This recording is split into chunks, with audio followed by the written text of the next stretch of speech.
Los Angeles, the course has been set. The end is in sight.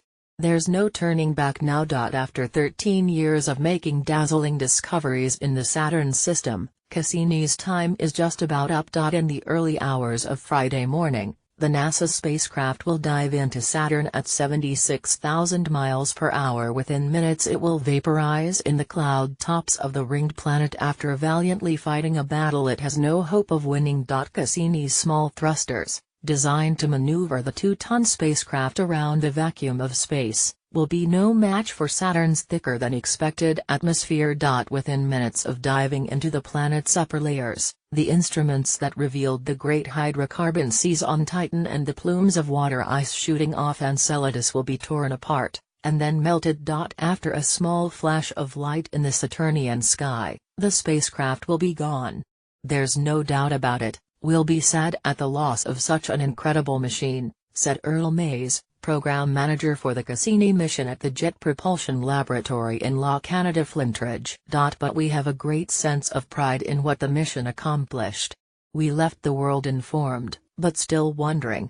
I couldn't ask for more.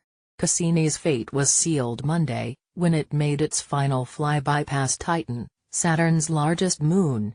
That slowed it down just enough so that what is going to happen on Friday is absolutely inevitable, Mays said. It got the velocity change it needed, and now it's on its way into Saturn.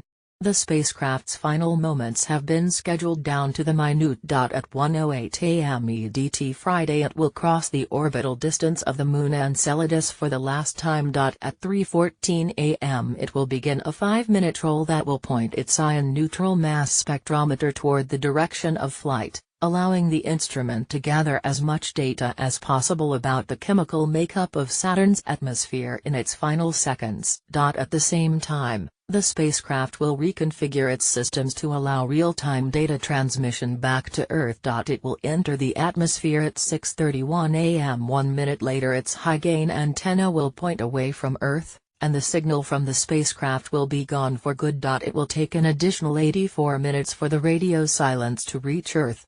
We won't watch it burn up, said Mays. We'll watch it turn away from us.